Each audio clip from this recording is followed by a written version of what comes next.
Hi hello welcome to current news. NEET protest మనందరికీ తెలుసు. ఢిల్లీ జంతర్ మంతర్ వేదికగా జరిగినటువంటి ప్రొటెస్టు కొంతమంది అసాంఘిక శక్తుల మధ్యలోకి వెళ్ళిందని. ధర్మేంద్ర ప్రధాన్ రాజీనామాతో అంతా అయిపోయిందని అనుకున్నారు. దీనికి సంబంధించి కొన్ని డిమాండ్లు పెట్టారు.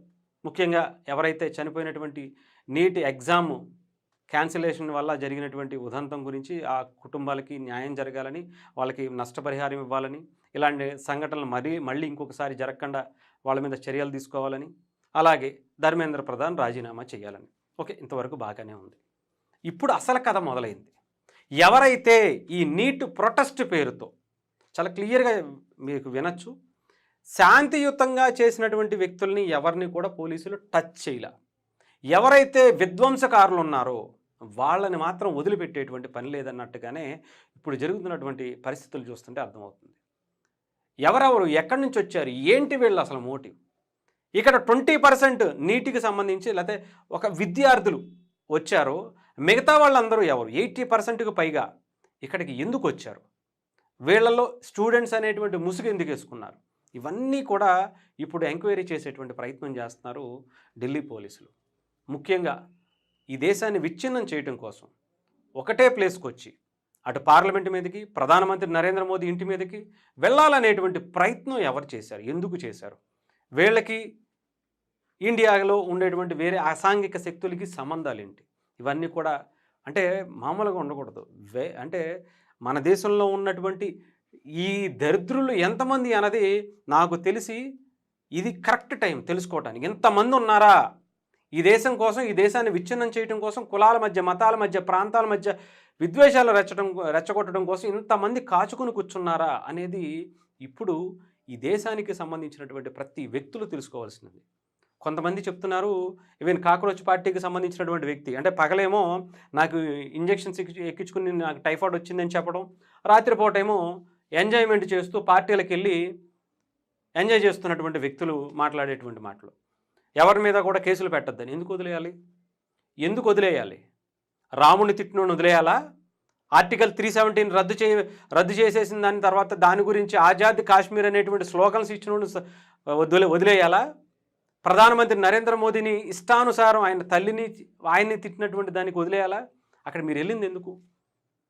ఎవరైతే కొంతమంది ఉన్నారు వాళ్ళు వెళ్ళిన వాళ్ళు కూడా ఇక్కడ జరిగేది నీట్ ప్రొటెస్ట్ కాదు, ఇక్కడ ఉన్నది ఎవరు కూడా నీట్ విద్యార్థులు లేరు అని నేను చాలా వీడియోల్లో చేశాను. వాళ్ళందరూ కూడా ఇప్పుడు అందరూ కూడా బయటికి తీయాల్సినటువంటి పరిస్థితి ఉంది. ఎందుకు వచ్చారు ఇక్కడికి? ఏం చేయాలని వచ్చారు? ఏం మోటివ్ ఉంది వీళ్ళకి? 2000 మంది నేరానికి సంబంధించినటువంటి నేర ప్రవృత్తి కలిగినటువంటి వ్యక్తులు ఆ రోజు లాఠీ చార్జ్ జరగడానికి గల కారణమయ్యారు. ఆ రోజు వాళ్ళు పార్లమెంటు మీదకి లేదంటే మోదీ ఇంటి మీదకి వెళ్ళాలనేటువంటి ప్రయత్నం చేశారు. దాంట్లో దాదాపు 40 నుంచి 100 మందికి పైగా రౌడీ షీటర్లు ఉన్నారు. వీళ్ళు ఇక్కడికి అదే టైంలో ఎందుకు వచ్చారు? 15 రోజుల నుంచి జరుగుతున్నటువంటి ఈ పీస్ఫుల్ ప్రొటెస్టు ఎందుకని ఇలా విధ్వంసంగా తయారవడానికి గల కారణం ఏంటి? ఇంకా కొన్ని చెప్తా. ఇదిగోండి, ఇంకా అంటే వీళ్ళను కూడా నీటి విద్యార్థులు అనాలా అంటే ఇంకా మనం మనుషులమైతే అంటాం. ఇదిగోండి, వీడి పేర్లతో సహా బయటకు వచ్చినాయి చూడండి. బంగ్లాదేశ్కి సంబంధించినటువంటి వ్యక్తి, అంటే వీడు బంగ్లాదేశ్ నుంచి ఇక్కడ ఇండియాలో నీట్ రాయటానికి వచ్చాడు. వీడు నీటికి సంబంధించింది రాసేసి వీడు నీట్ స్టూడెంట్ అనాలా? నీట్ ప్రొటెస్ట్లో వీడు పాల్గొన్నాడు అనాలా? అడుగున్నాడు, పేరుతో సహా ఇక్కడ పెట్టారు. మీరు ఇప్పుడు చెప్పాలి, వీడికి నీటికి సంబంధించిన దానికి ఏంటి సంబంధం? వీడికి ఇండియాకి ఏం సంబంధం అసలు? వీడికి విద్యార్థులకి ఏం సంబంధం? నీటికి సంబంధించింది వాడికి అసలు ఏం సంబంధం? వీడు ఎందుకు వచ్చాడు ఇక్కడికి? ఇలాంటివి చాలా ఉన్నాయి. ఇక్కడ ఇవ్వండి, ఫేక్ గాళ్ళు వీళ్ళందరూ కూడా వీడేమో పోలీస్ డిపార్ట్మెంట్లో పనిచేశానని చెప్పి వీడు చెప్పాడు.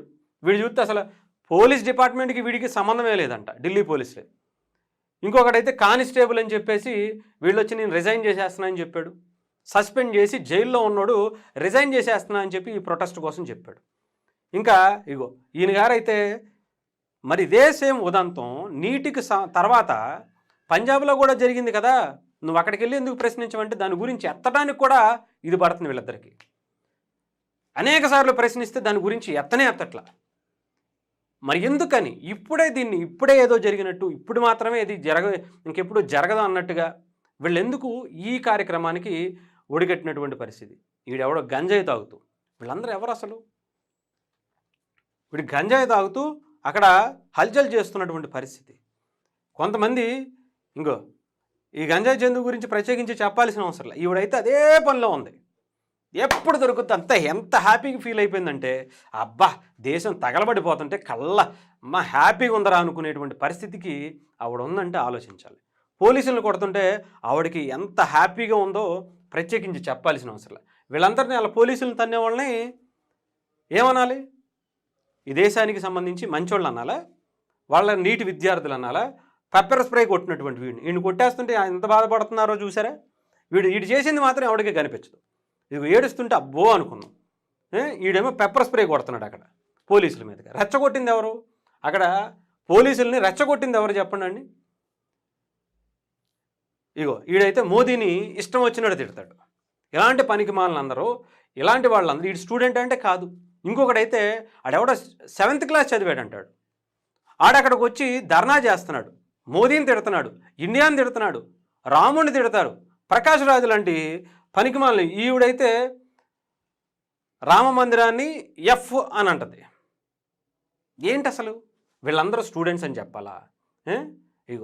రాళ్ళు తీసుకుని తీసుకుని ఏం చేయాలనుకుంటున్నారు? ఈయనైతే ఇంకా ఈయనకి అద్దు పొద్దు ఉండదు. ఈయన ఎక్కడికి వెళ్ళినా సరే రాముడు ఒకటి తగులుకుంటాడు. ఈయనకి ఇంక వేరే ఏం లేదు, బతకడం చేత కాదు అసలు. ఈయనకి చెప్పాలంటే ఈయనకి ఏది చేతగాక రాముడి మీద బడి ఎడుతూ ఉంటాడు.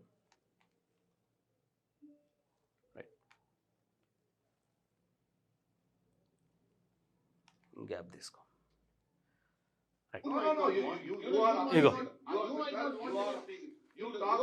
ఇగోండి, ఇప్పుడే కాదు ఎప్పుడు అంతే. ఇది ఫస్ట్దే, పాతది. ఇది ఒకసారి చూపిస్తాను.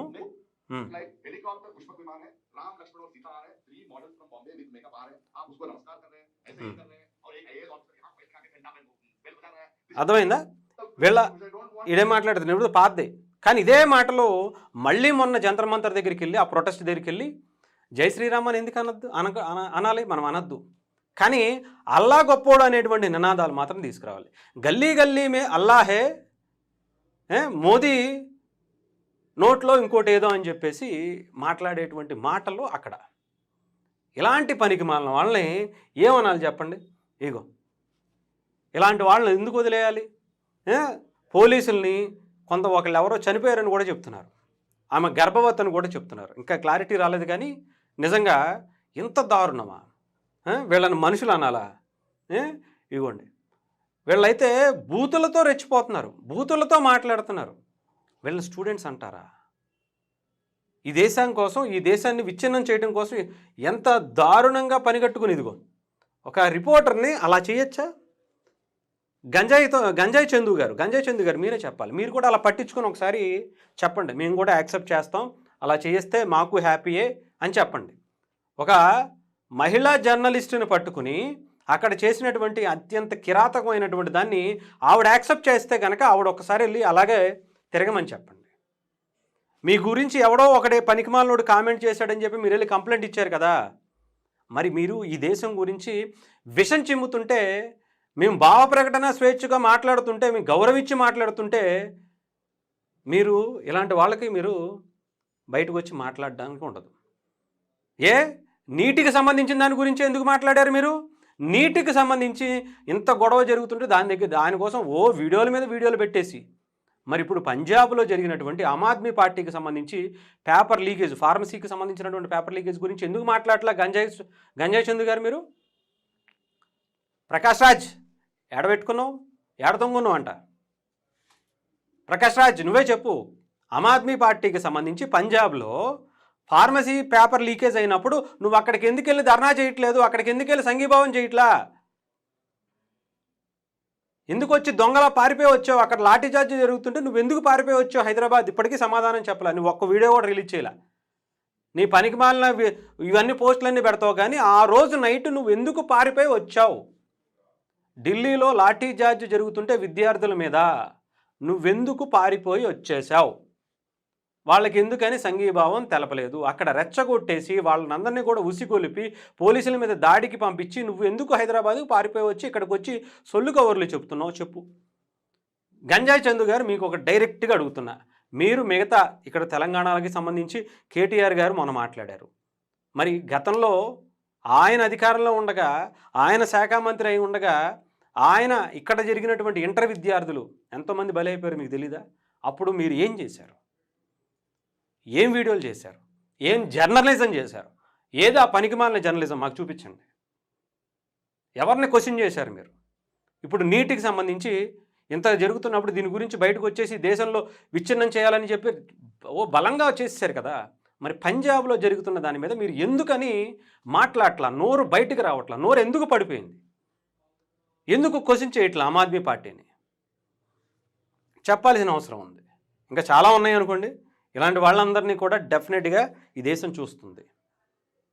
ఏదో అక్కడ మీరు వెళ్ళిపోయిన తర్వాత కొంతమంది ఓ 10 మందో లేదంటే ఒక 100 మందో లేదా 1,00,000 మంది అండి, 1,00,00,000 మంది అండి. ఏంటి ఇప్పుడు ఈ దేశంలో 140 కోట్ల మంది ఉన్నారు.